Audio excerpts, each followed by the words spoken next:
नमस्कार विद्यार्थी मित्रांनो तसेच पालक मी doctor Vishal Khadse Leelamadhav medical guidance centre Nashik. विद्यार्थी मित्रांनो तुम्ही जर आपल्या YouTube चॅनल हा फर्स्ट टाइम किंवा पहिल्यांदा जर व्हिडिओ बघत असाल तर चॅनलला नक्की सबस्क्राइब करून ठेवा जेणेकरून जी काही महत्त्वपूर्ण अपडेट असेल ही तुमच्यापर्यंत पोहोचेल। ओके, तुमचा जास्त वेळ न घेता आपण महत्त्वाच्या मुद्द्यावर बघूया। हा व्हिडिओ 2025 साठी जे विद्यार्थी नीट देत आहेत या विद्यार्थ्यांसाठी नाहीच आहे। हा व्हिडिओ आहे ज्या विद्यार्थ्यांनी 2024 साठी नीट ऍप्लिकेशन केलेलं आहे, त्यांनी एग्जाम दिलेली आहे आणि त्या 2024 ला नीट ज्या विद्यार्थ्यांनी दिलेली आहे पण आतापर्यंत कुठे ऍडमिशन झालेलं नाहीये, पण व्हेटरनरी करायचं असेल, बीएससी करायचं असेल तर त्यांच्यासाठी एक सुवर्ण संधी आहे। अकोला येथे एक मेडिकल कॉलेज नव्याने उपलब्ध झालेलं आहे, तर तिथं तुम्ही ऍडमिशन ही घेऊ शकता।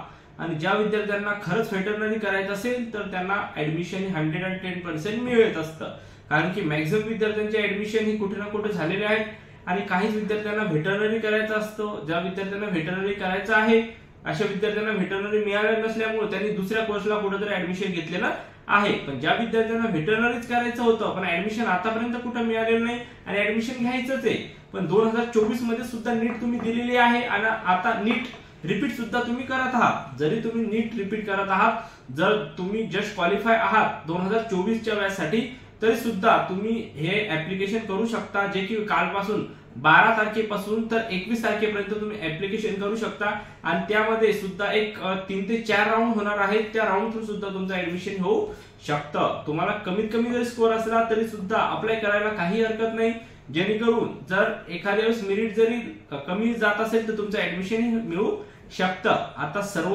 महाराष्ट्रामध्ये आतापर्यंत 5 ते 6 कॉलेज आहेत, जास्त काही कॉलेज बीएससी चे नाहीये। ओके, पण आता जी इंटेक कॅपॅसिटी किती आहे, त्याची इंटेक कॅपॅसिटी आहे 80, म्हणजे 80 सीट आहेत, 80 सीट।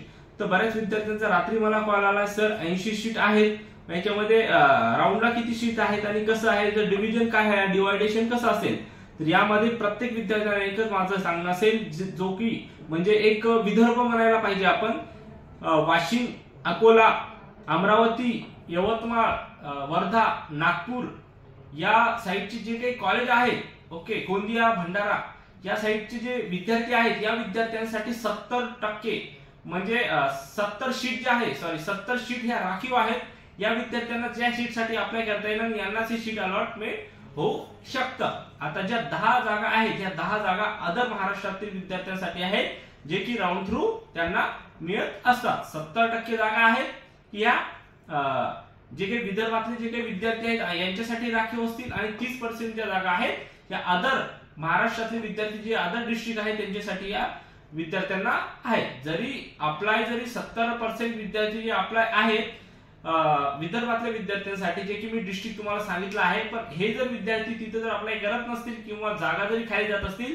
तर त्यामध्ये सुद्धा दुसऱ्यांचा विचार हा नंतर केला जात असतो। तरी तुम्ही आता प्रत्येक विद्यार्थी असं म्हणेल की सर अदर विद्यार्थ्यांसाठी महाराष्ट्रातल्या बाहेरच्या जिल्ह्यासाठी 31% जागा आहेत, म्हणजे 10 जागा आहेत, आम्ही अप्लाय करून 10 जागासाठी कॉम्पिटिशन असेल, काही फायदा होईल का, तर हे नाहीये। मी तुम्हाला जसं सांगितलं आहे, जर 70% राखीव जागा आहेत ज्या त्या दुसऱ्या जिल्ह्यासाठी, जे मी तुम्हाला जिल्ह्याचे नाव सांगितले आहेत, तिथे जर विद्यार्थी तेवढे जर पूर्ण होत नसतील तर दुसऱ्या विद्यार्थ्यांना सुद्धा त्याचा लाभ हा मिळू शकतो। त्यामुळे तुम्ही ऍप्लिकेशन करू शकता। आणि हा कोणते विद्यार्थी ऍप्लिकेशन करू शकतात, ज्या विद्यार्थ्यांनी 2024 मध्ये परीक्षा दिलेली आहे असे विद्यार्थी। ओपन कॅटेगरीतला विद्यार्थी जो असेल तो 50% त्याला मार्क्स पाहिजे पीसीबी ग्रुप, आणि जर कॅटेगरी मध्ये असेल तर त्याला 47% हे मिनिमम त्याला पीसीबी ला लागत आहे।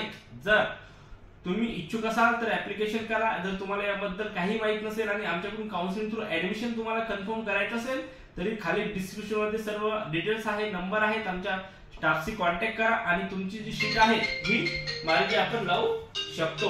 जर व्हिडिओ तुम्हाला महत्त्वपूर्ण वाटला असेल तर तुमच्या गरजू मित्रांपर्यंत नक्की शेअर करा, जेणेकरून त्यांना या व्हिडिओचा बेनिफिट मिळेल। भेटूया आपण नेक्स्ट व्हिडिओमध्ये। थँक्यू, धन्यवाद।